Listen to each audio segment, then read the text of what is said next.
As we just saw, almost all of DePaul's courses are being taught remotely this quarter, but many other colleges are trying to offer a wide variety of in-person classes, and that's leading to some significant problems.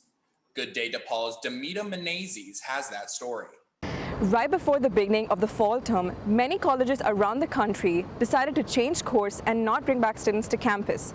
Currently, only 23% of universities around the country are operating in person, according to the Chronicle of Higher Education.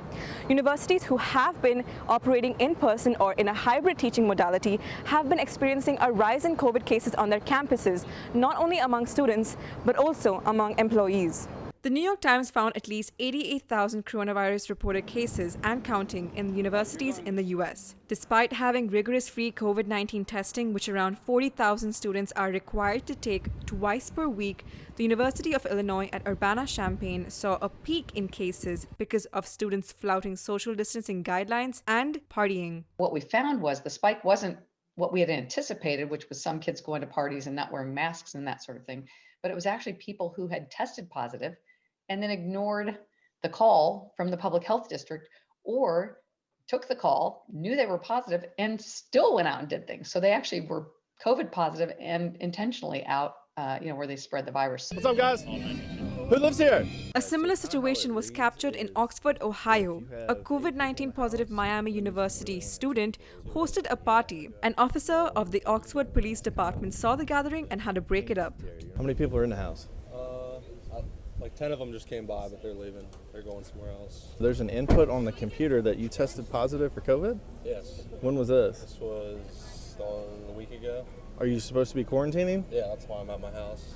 Do you have other people here and you're positive for COVID? You see the problem? How many other people have COVID? They all do. Everybody has it? Yeah. We want to keep this town open. That's why I was staying home. Because of these problems, many universities have adopted no-tolerance policies. And we are going to jack up enforcement, and we're going to get these people who are refusing to participate in the safety protocols off campus. Because we told everybody before the start of the semester, it's going to be a privilege to be here. And we're going to have a lot of expectations from you. And we made very clear what they were.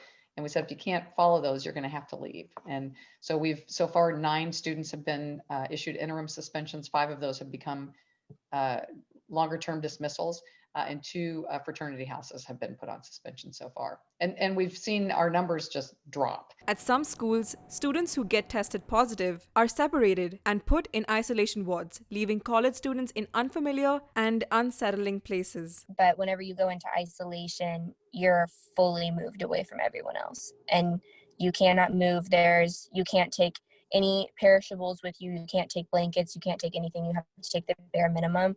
And you're basically moved into an absolute barren building with no other person. And so that was the moment. Honestly, once they said, like, we're gonna put you in isolation, I wasn't really that freaked out. It was whenever I got into the apartment and there was absolutely no sign of life anywhere. And there was nothing that made it feel like home.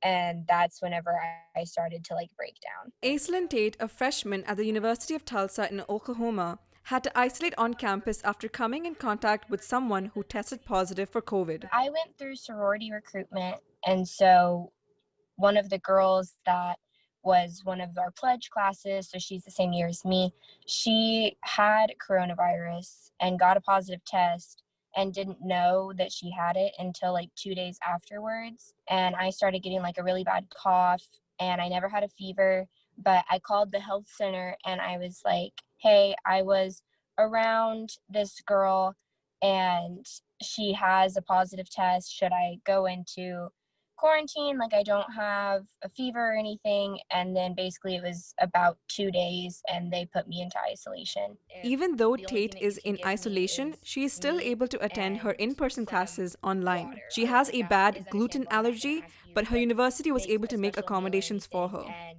they were amazing about it.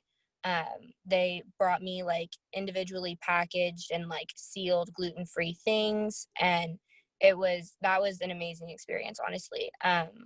It's obviously college cafeteria food, so it was not 5-star dining, but it was a very pleasant experience, and it was one of the most normal aspects of the entire thing. Public health officials are warning schools not to send infected students back home. Despite this, students at the University of North Carolina were told to go back home after a spike in cases. It's the worst thing you could do. Keep them at the university in a place that's sequestered enough from the other students, but don't have them go home because they could be spreading it in their home state. Recently, 21-year-old Penn State student Juan Garcia died from respiratory failure related to COVID-19, the first known student death from the virus at the school. For those who suffer from COVID-19, the experience can be traumatic. I woke up and I was so lethargic, muscle pains, body aches, fever, head cold, like the whole gist. I went and got a test, and then less than 24 hours later, it came back positive.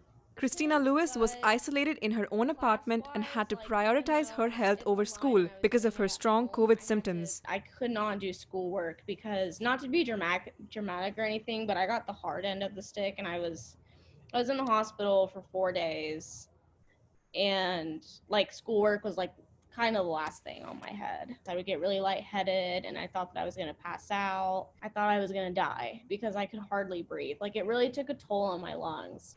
But the whole experience was like being hit by a truck every single day. And then one day I woke up and it was just progressively better. What would you say to people who think COVID is a hoax, or, COVID is not as bad as it sounds? Because my mom, unfortunately, was keyword, a huge believer that COVID was a hoax and that it's going to end after the election, all that stuff.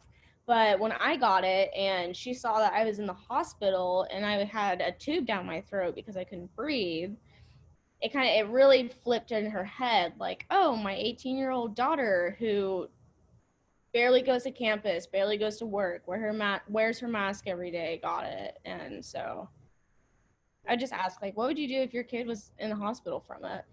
For Good Day DePaul, this is Damita Menezes.